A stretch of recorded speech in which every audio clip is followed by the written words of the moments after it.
Have you ever wondered what life in Nicaragua was like before the Spanish conquest?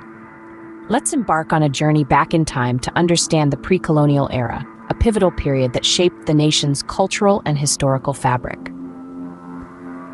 Before the Spanish arrived, Nicaragua was home to a vibrant mosaic of indigenous tribes, each with their unique traditions and ways of life. Among these were the Nahuas, Chorotegas, and Mosquitos, who left an indelible mark on the region. The Nahuas, primarily located in the Pacific region, were known for their artistic prowess and deep spiritual beliefs. They were skilled weavers and potters, creating intricate designs that told stories of their ancestors and the natural world around them. To the north, the Chorotegas dwelled. They were renowned for their agricultural skills, cultivating a variety of crops, including maize, beans, and cocoa. Their society was hierarchically structured, with a cacique, or chief, at the helm, guiding his people through the trials and tribulations of the era. On the eastern coast, the Mosquitos lived in harmony with the sea, developing a deep connection with the Caribbean waters. They were skilled fishermen, navigating the ocean currents in their hand-carved canoes, harnessing the bounty of the sea to sustain their communities. These tribes did not exist in isolation. They interacted with neighboring tribes, sharing knowledge, trading goods, and sometimes engaging in conflicts. These interactions formed a complex network of relationships that enriched their cultures and shaped their identities. These tribes had a profound understanding of the land they called home. They respected the natural world, viewing it as a sacred entity that provided for their needs. This connection with the environment is still palpable today in the nation's commitment to conservation and sustainable living. In this era, the foundations of Nicaraguan culture were laid. The indigenous people's artistry, agricultural skills, and deep reverence for nature are threads that continue to weave through the tapestry of Nicaragua's identity. Before the Spanish set foot on Nicaraguan soil, a rich tapestry of indigenous cultures had already been woven. What was the impact of the Spanish conquest on the indigenous people of Nicaragua, you ask? Well, let's delve into history.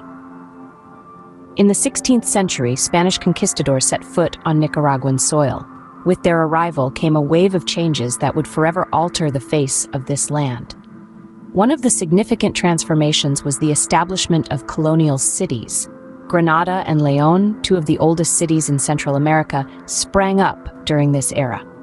They stand today as living testimonials of the Spanish colonial era, their well-preserved architecture, historic churches, and vibrant plazas echoing tales of the past.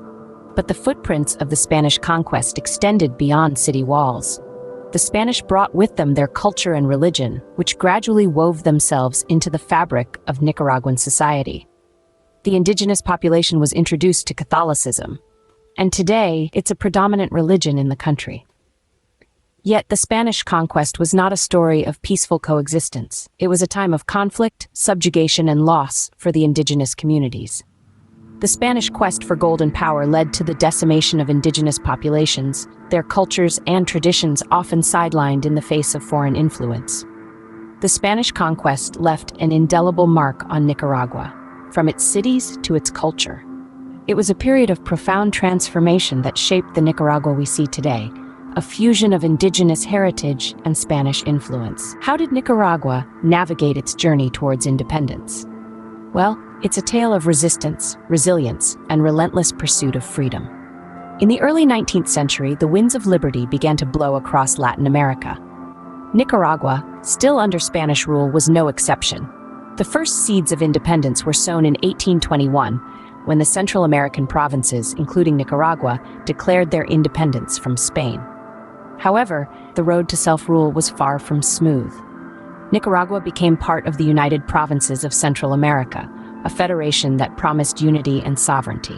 But this federation was short-lived, crumbling under the weight of regional disputes and political differences. By 1838, Nicaragua emerged as an independent republic. Yet independence did not bring the stability that Nicaragua yearned for.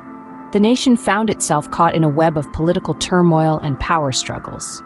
Two prominent parties, the Liberals and the Conservatives, vied for control, sparking several civil wars that fractured the country. Adding to the turmoil were external interventions. In the early 20th century, the United States, driven by its economic and strategic interests, intervened in Nicaragua's affairs. This period saw the rise of the US-backed Somoza dynasty, a family dictatorship that ruled Nicaragua with an iron fist for over 4 decades. The Somoza regime was characterized by corruption, repression, and gross human rights abuses. Yet it was also a period of significant modernization and economic growth, a paradox that further complicated Nicaragua's path to genuine independence. Throughout these tumultuous times, the spirit of resistance never waned. Ordinary Nicaraguans, from farmers to factory workers, intellectuals to indigenous communities, continued to fight for their rights, their freedom, and their country. How has the Sandinista revolution shaped modern-day Nicaragua? This question takes us back to the late 20th century, a pivotal time in Nicaraguan history that is still influencing its society and politics today. The Sandinista revolution, named after Augusto Cesar Sandino, a national hero who resisted U.S. interventions in the early 20th century, was a significant social and political movement. It began in the 70s when the Sandinista National Liberation Front, or FSLN, led a popular uprising against the Somoza dictatorship that had ruled Nicaragua for over 4 decades. In July 1979, the FSLN overthrew the Somoza regime and a new era dawned on Nicaragua. The Sandinistas implemented a range of social programs aimed at reducing poverty, improving healthcare, and increasing literacy.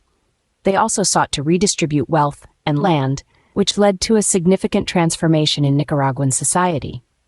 However, the revolution was not without its controversies, as the Sandinista government faced internal divisions, economic difficulties, and a civil war with US-backed Contras. The late 80s marked a shift towards democracy, with the Sandinistas losing power in the 1990 elections. However, they remained a significant political force, and in 2007, former Sandinista leader Daniel Ortega returned to the presidency. The political landscape of Nicaragua today continues to be shaped by the legacy of the Sandinista revolution, with ongoing debates about social justice, democracy, and the role of the state. Modern Nicaragua faces a host of challenges, from economic instability to issues of social inequality. But it also holds immense potential, with its rich cultural heritage, stunning natural beauty, and resilient people. As Nicaragua navigates its way through these complexities, it continues to redefine itself and its place in the world. From the Sandinista revolution to the present day, Nicaragua continues to write its complex and compelling history. So, where does this journey through history leave us today? Let's take a moment to journey back through the captivating tapestry of time we've just woven. We've traversed the vibrant streets of Granada and Leon, where the colonial echoes of Spanish influence persist in the architecture and historic churches. We've scaled the heights of Nicaragua's stunning volcanoes, from Masaya to Mombacho, and marveled at the rich geological landscapes that offer opportunities for ecotourism and adventure. We've sailed the vast expanse of Lake Nicaragua, one of Central America's largest freshwater lakes, and set foot on the enchanting Ometepe Island, a testament to the power of nature and the island's commitment to eco-friendly tourism. We've savored the flavors of Nicaraguan cuisine, from the humble gallo pinto to the festive nacatamales, and admired how food weaves a story of culture and tradition. We've inhaled the aroma of Nicaragua's growing coffee culture, tracing the journey of the coffee bean from the plantations of Matagalpa and Jinotega to the cups of coffee lovers worldwide. We've listened to the voices of Nicaragua's indigenous cultures, from the Mosquito on the Caribbean coast to the Nahuatl communities in the Pacific region, and learned of their efforts to preserve their rich traditions and languages. We've held in our hands the intricate arts and crafts of Nicaraguan artisans, appreciating the skill and dedication passed down through generations. We've immersed ourselves in the literary heritage of Nicaragua, touched by the words of poets like Rubén Darío, the father of modernism in Spanish literature.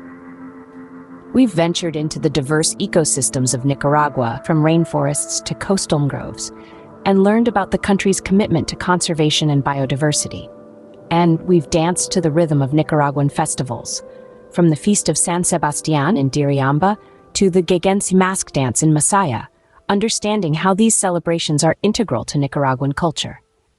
In understanding Nicaragua's past, we begin to appreciate its present. The country's history is a rich tapestry of resilience, diversity, and cultural richness, a story that continues to unfold with each passing day. The echoes of the past reverberate in the present, shaping the country's identity and its people.